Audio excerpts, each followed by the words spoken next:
Hello दोस्तों, स्वागत है आपका फिर से एक नए टॉपिक्स में।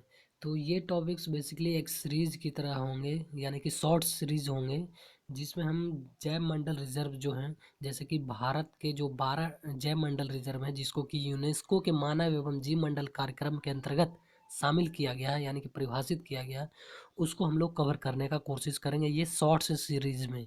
ठीक है, जिसमें एक एक जैव मंडल रिजर्व को लेके शॉर्ट्स आएगा। ठीक है, तो ये जो 12 जय मंडल रिजर्व हैं उसको इस शॉर्ट्स में कवर किए जाएंगे, शॉर्ट्स वाले सीरीज में। उसके पहले हम लोग थोड़े से बेसिक्स जानकारी ले लेते हैं कि जय मंडल होता क्या है, और ये जो मानव एवं जीव मंडल कार्यक्रम है यूनेस्को द्वारा चलाया गया है 1971 में, ये एक्चुअली है क्या और क्यों चलाया गया, इसके बारे में थोड़े से बेसिक्स देख लेते हैं। उसके बाद हम देखते हैं कि जैव मंडल को कितने भागों में बांटा गया है, इसके कौन कौन से एरिया होते हैं, जैसे कि कोर होते हैं, संक्रमण होते हैं, बाह्य क्षेत्र होते हैं। तो इनसे जुड़ी कुछ कुछ इम्पोर्टेंट जो प्रावधान हैं उसके बारे में हम लोग देख लेते हैं। ओके, तो चलिए स्टार्ट करते हैं।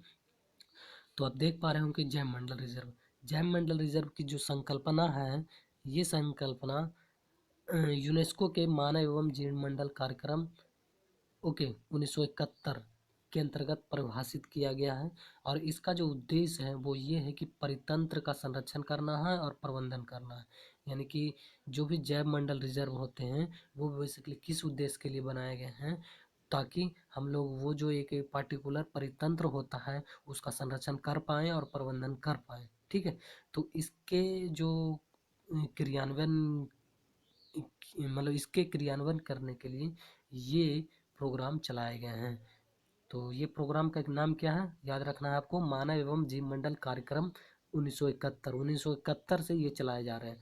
ठीक है, यूनेस्को के द्वारा चलाए जा रहे हैं। ये जो प्रोग्राम है इसमें लगभग 120 राष्ट्र शामिल हैं। कितने राष्ट्र शामिल हैं? 120 देश शामिल हैं इसमें। ठीक है, फिर उसके पहले हम लोग थोड़ी से कुछ प्रोविज़न देख लें। Just hold 1 minute, just hold 1 minute. Okay ना, तो जीव मंडल रिजर्व का जो नामांकन होता है ना, नामांकन वो राष्ट्रीय सरकार के द्वारा किया जाता है। किसके द्वारा किया जाता है? राष्ट्रीय सरकार के द्वारा किया जाता है। लेकिन एक्चुअल में कौन इसको शामिल करता है, इस ये जो वर्ल्ड नेटवर्क है, बेसिकली क्या है ना कि यूनेस्को जो है उसका एक पूरे वर्ल्ड नेटवर्क है, विश्व नेटवर्क है। किसका? जैव मंडल का। तो इस जो जैव मंडल का विश्व नेटवर्क है उसमें शामिल कौन करता है जीव मंडल को? तो यूनेस्को शामिल करता है। कहने का मतलब है कि यूनेस्को के द्वारा ए, कोई भी बायोस्फीयर रिजर्व को वर्ल्ड नेटवर्क में शामिल किया जाता है। कैसे होता है? मतलब कि अगर भारत सरकार है तो भारत सरकार किसी भी बायोस्फीयर रिजर्व को रिकमेंड करेगी कि इसको आप वर्ल्ड नेटवर्क में शामिल कर दो। किसको? यूनेस्को को। तो उसका एक पर्टिकुलर अपना क्राइटेरिया होगा। ठीक है, उसके आधार पे यूनेस्को जो होता है वो क्या करता है कि विश्व नेटवर्क में जैव मंडल को शामिल कर लेता है। That's it. ठीक है, तो अगर हम भारत की बात करें तो भारत में अब तक 12 विश्व नेटवर्क में सॉरी अब तक 12 बायोस्फीयर रिजर्व जो कि विश्व नेटवर्क में शामिल है। कितने शामिल है? 12। हाँ, तो 12 शामिल है। 12 बायोस्फीयर रिजर्व किस में शामिल है? यूनेस्को के वर्ल्ड नेटवर्क में। तो यहाँ 11 लिखा हुआ है और हम 12 कह रहे हैं, ऐसा क्यों? क्योंकि रिसेंटली में अभी एक ऐड किया गया जिसका नाम है पन्ना बायोस्फीयर रिजर्व। क्या नाम है? पन्ना बायोस्फीयर रिजर्व। पन्ना बायोस्फीयर रिजर्व को हाल ही में यूनेस्को के वर्ल्ड नेटवर्क में शामिल किया गया है। ठीक है, याद रखना आपको। उसके बारे में भी हम लोग डिटेल से देखेंगे। ठीक है, तो वो कौन कौन से 12 विश्व नेटवर्क में शामिल हैं बायोस्फीयर रिजर्व, उसका नाम एक और मैं बोल देता हूँ, ध्यान रखिएगा। वैसे हम डिटेल्स में पढ़ाने ही वाले हैं। ठीक है, तो जैसे कि अगर हम बात करें बायोस्फीयर रिजर्व की जो कि शामिल है यूनेस्को के क्या man and biosphere reserve programme में। तो पहला है Nilgiri, Sundarban, Pachmarhi. Nilgiri biosphere reserve, Sundarban, Pachmarhi, Similipal, great Nicobar, Kanchenjunga, Nanda Devi, Nokrek, Achanakmar, Amarkantak, अगस्था मलाई, मन्नार की खाड़ी, और लास्ट वाला पन्ना हो गया आपका। क्या हो गया? पन्ना बायोस्फीयर रिजर्व, जैव मंडल रिजर्व। सर्दी हो गया इसलिए आवाज़ नहीं निकल रहा है। ठीक है, जब ठीक हो जाएगा मज़ा आएगा आपको पढ़ने में। तो ये सारे जो हैं वर्ल्ड नेटवर्क में शामिल हैं, याद रखना आपको, इसका लिस्ट मैं दे दूंगा आपको। ठीक है, नीलगिरी, सुंदरवन, पंचमढ़ी, सिमलीपाल, ग्रेट निकोबार, कंचनजंगा, नंदा देवी, नोकरेक, अचानकमार, अमरकंटक, और एक है अगस्थामलाई, और मनार की खाड़ी, और है पन्ना जयमंडल रिजर्व, जो कि रिसेंटली ऐड किया गया। ठीक है, तो जो जैव मंडल होते हैं ना, वो 3 क्षेत्रों में बटे होते हैं, क्रोड, संक्रमण, बाह्य। जैसा कि मैंने आपको शुरू में ही बताया कि ये है क्या बोलते हैं, ये है क्रोड, ठीक, ये है संक्रमण, ये है बाह्य। ये वाले एरिया क्रोड कहते हैं, ये वाले एरिया को संक्रमण कहते हैं, ये वाले एरिया को क्या कहेंगे हम लोग, बाह्य एरिया। ठीक है, तीनों का अलग अलग प्रोविज़न किया गया है। ये जो कोर वाले एरिया हैं, इसमें आप क्या बोलते हैं, एक मिनट। तो कोर वाले एरिया में क्या होता है कि कोर वाले एरिया में किसी को भी जाना अलाउड नहीं है, मतलब यहाँ पे किसी को परमिशन नहीं दिया गया कि आप जाके कुछ भी कर सकते हो, नहीं। ठीक है, तो इसका संरक्षण वैज्ञानिक रूप से संरक्षण किया जाता है। दूसरा जो ये है संक्रमण वाला एरिया, इसमें आप शिक्षा ग्रहण कर सकते हैं, प्रशिक्षण लिया जा सकता है और शोध किया जा सकता है। ठीक है, और यहाँ पे कई जनजातियों का घर भी होता है। और बाहर वाले एरिया में आप कुछ भी कर सकते हैं, आर्थिक क्रियाकलाप भी कर सकते हैं, वगैरह वगैरह वगैरह, लॉज बना सकते हैं, होटल बना सकते हैं, ये सब, ये सारी क्रियाएं की जा सकती है बाह्य वाले एरिया में। तो ये 3 क्षेत्रों में बांटा हुआ रहता है क्या, जैव मंडल रिजर्व। और एक चीज़ और बता दूं कि जैव मंडल रिजर्व में कोई ज़रूरी नहीं है कि केवल जैव मंडल रिजर्व हो। एक जैव मंडल रिजर्व में कई सारे नेशनल पार्क हो सकते हैं, वाइल्ड लाइफ सेंचुरी हो सकते हैं, टाइगर रिजर्व हो सकते हैं, तो ये होते हैं। ठीक है, मतलब एक एक वाइल्ड लाइफ बायोस्फीयर रिजर्व में, एक एक बायोस्फीयर रिजर्व, जैव मंडल रिजर्व में कई सारे नेशनल पार्क भी होते हैं, वाइल्ड लाइफ सेंचुरी भी होते हैं, तो इस तरह के होते हैं, आगे हम लोग डिटेल्स में देखेंगे। ठीक है,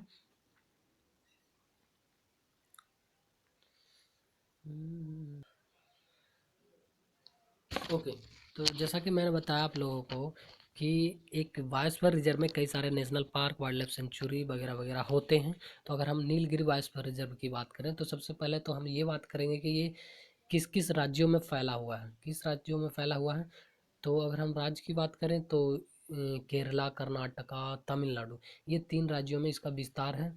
ठीक है, किसका, नीलगिरी बायोस्फीयर रिजर्व कहाँ कहाँ फैला हुआ है, केरला, कर्नाटका, तमिलनाडु। याद रहेगा आपको, बिल्कुल याद रहना चाहिए। ठीक है, केरला, कर्नाटका, तमिलनाडु, ये 3 राज्यों में बायोस्फीयर रिजर्व फैला हुआ है। कौन सा बायोस्फीयर रिजर्व भाई, तो Nilgiri biosphere reserve, that's it. Next, अगर हम बात करें कौन कौन से वाइल्ड लाइफ सेंचुरी या फिर नेशनल पार्क इसमें फैला हुआ है, मतलब इसके अंदर है, इसके अंतर्गत आता है या फिर इसके अंदर है, तो देख लेते हैं हम फिर। ओके, तो एक है Bandipur national park, Nagarhole national park, Mukurthi national park, Mudumalai wildlife sanctuary, Sathyamangalam wildlife sanctuary, silent valley national park, Wayanad wildlife sanctuary, ये सारे आपको नीलगिरी बायोस्फीयर रिजर्व के अंदर मिल जाएंगे। ठीक है, नीलगिरी बायोस्फीयर रिजर्व के अंदर क्या क्या मिल जाएंगे, साइलेंट वैली मिल जाएंगे आपको, वायनाड वाइल्ड लाइफ सेंचुरी मिल जाएगा, सत्यमंगलम वाइल्ड लाइफ सेंचुरी मिल जाएगा, मुद्दुमलाई वाइल्ड लाइफ सेंचुरी मिल जाएगा, मुकुरुथी नेशनल पार्क मिल जाएगा, नागरहोल मिल जाएगा, और बांदीपुर नेशनल पार्क मिल जाएगा। ठीक है, तो ये सारे आपको मिल जाएंगे। अब हम देख लेते हैं एक एक करके, क्योंकि क्वेश्चन जो पूछे जाते हैं वो थोड़ा टेढ़े मेढ़े भी पूछे जाते हैं। ठीक है, तो टेढ़े मेढ़े किस तरह के, मतलब कि अगर आपसे पूछ दे कि कर्नाटका में बेसिकली कौन से नेशनल पार्क पाए जाते हैं, तो फिर तो फंस जाएगा ना। तो देखते हैं फिर हम। तो जैसा कि आप देख पा रहे होंगे, कर्नाटका में बांदीपुर नेशनल पार्क और नागरहोल नेशनल पार्क है। कौन कौन से नेशनल पार्क हैं, बांदीपुर नेशनल पार्क, नागरहोल, यानी कि बांदीपुर नागरहोल कहाँ पड़ेंगे, पड़ेगा कर्नाटका में। ठीक है, उसी तरह अगर हम बात करें साइलेंट वैली नेशनल पार्क और वायनाड वाइल्ड लाइफ सेंचुरी, तो ये आपको पड़ेगा केरला में, याद रहेगा।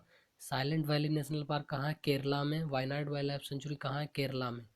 ओके, वहीं अगर हम तमिलनाडु की बात करें तो Mukurthi national park, Mudumalai wildlife sanctuary, Sathyamangalam wildlife sanctuary, ये आपका तमिलनाडु में पड़ेगा। कहाँ पड़ेगा, तमिलनाडु में, मुकुरुथी, मुद्दुमलाई, सत्यमंगलम, तमिलनाडु में। यहाँ पे एक इम्पोर्टेंट लॉज भी है, जिसको हम लोग वाटरवुड लॉज कहते हैं। वो कैसा है दिखाता हूँ। तो यहाँ पे एक वाटरवुड लॉज भी है। उस लॉज का नाम है केविन। क्या नाम है? केविन। केविन। केविन क्या है? एक वाटरवुड लॉज है जो कि नीलगिरी बायोस्फीयर रिजर्व के अंदर है। यानी कि एक रेस्टोरेंट है जो कि समझ लीजिए एक तालाब है, तालाब के ऊपर ही एक रेस्टोरेंट बनाया है और उसमें स्पा वगैरह वगैरह सब चीज़ है, सब कुछ है, खाने पीने रहने सब चीज़ का व्यवस्था है। ठीक है, तो आप जाके वहाँ मज़े ले सकते हो आराम से। स्विमिंग पूल वगैरह वगैरह सब कुछ है, तो मज़े लीजिए और टाइगरों साथ घूमिए, दैट्स इट। तो उसका नाम है कैबिन। ठीक है, ये एक वाटरवुड लॉज है, याद रखना है आपको। तो मैंने बोला था कि सब कुछ हो सकता है वाइल्ड लाइफ सेंचुरी में, सॉरी बायोस्फीयर रिजर्व में। तो वही सब कुछ है, यहाँ जन्नत है। ठीक, आप जाइए, यहाँ जन्नत महसूस करेंगे। तो ये थी क्या, नीलगिरी बायोस्फीयर रिजर्व के बारे में। आगे हम लोग इससे जुड़े जो वेजिटेशन होते हैं, यानी कि वनस्पतियाँ और प्रजातियाँ और भी इससे जुड़ा कुछ फैक्ट है, उसके बारे में भी हम लोग देख लेते हैं पटाख से। ओके, तो यहाँ की जो सबसे ऊंची चोटी है उसका नाम है डोडा बेटा। नीलगिरी की जो सबसे ऊंची चोटी है उसका नाम क्या है? डोडा बेटा। ठीक है, डोडा बेटा। और यहाँ पे उष्ण कटिबंधीय वन पाए जाते हैं, उष्ण कटिबंधीय। जैसे कि 16 वन, अगर आपसे पूछे कि 16 वन कहाँ पाए जाते हैं, तो नीलगिरी में पाए जाते हैं। कहाँ पाए जाते हैं? नीलगिरी में। 16 वन नीलगिरी में मिलेगा आपको। यहाँ के कुछ कुछ ट्राइब्स हैं जिनका नाम यहाँ दिया गया है। टोडा, चोला नायकन, इरूला, ये सब याद रखिएगा। टोडा, चोला नाइकन, इरूला। ठीक है, बेसिकली आपको यहाँ पे जो इम्पोर्टेंट है याद रखने लायक वो है 16 वन और एक है डोडा बेटा। ठीक है, 16 वन पाया जाता है, डोडा बेटा यहाँ की ऊंची चोटी है। ठीक है, और ये जो पूरा नीलगिरी बायोस्फीयर रिजर्व है वो तो इन 3 राज्यों में फैला हुआ है, तमिलनाडु, केरल, कर्नाटक में। लेकिन साथ ही ये पश्चिमी घाट में ज़्यादातर पोर्शन इसका पड़ता है।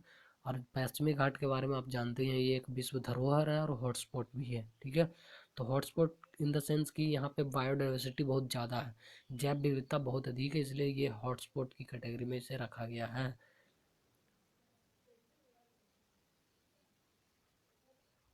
ओके, तो यहाँ पे हम लोग देख लेते हैं, यहाँ पे कुछ प्रमुख प्रजातियाँ हैं, उनके बारे में हम लोग देख लेते हैं थोड़े बहुत। उसके बाद हो गया और क्या।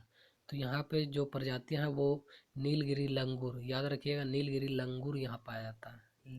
यहाँ पे तहार भी पाया जाता है। क्वेश्चन में पूछ दिए जाएंगे आपको कि तहार किस बायोस्फीयर रिजर्व में पाया जाता है, तो नीलगिरी बायोस्फीयर रिजर्व में। उसी तरह नीलगिरी लंगूर कहाँ पाया जाता है, तो नीलगिरी बायोस्फीयर रिजर्व में। ग्रेट इंडियन हॉर्नबिल कहाँ पाया जाता है, तो यहीं पाया जाता है भाई, सीधी सी बात है।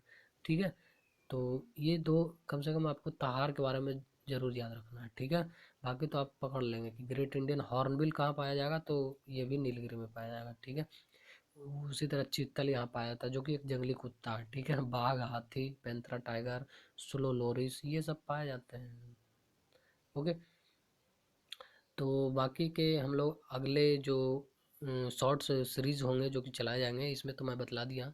फिर आगे शॉर्ट सीरीज होगा जिसमें हम लोग और भी कई सारे वाइल्ड बायोस्फीयर रिजर्व के बारे में हम लोग बात करेंगे। फिलहाल तो अभी बहुत सारे बायोस्फीयर रिजर्व हैं, टोटल 12 हैं। इन सब को हम लोग बारी बारी से देखने का कोशिश करेंगे और अच्छे से जानेंगे भी, काफ़ी डिटेल्स में जानेंगे। ठीक है, तो बिल्कुल भी घबराने वाली बात नहीं है, आप इसी तरह देखते रहिए।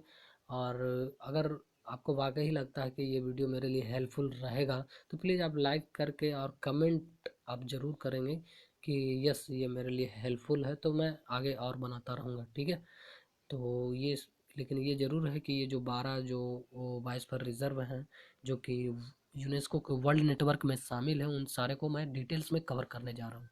ओके, तो thank you, have a nice day.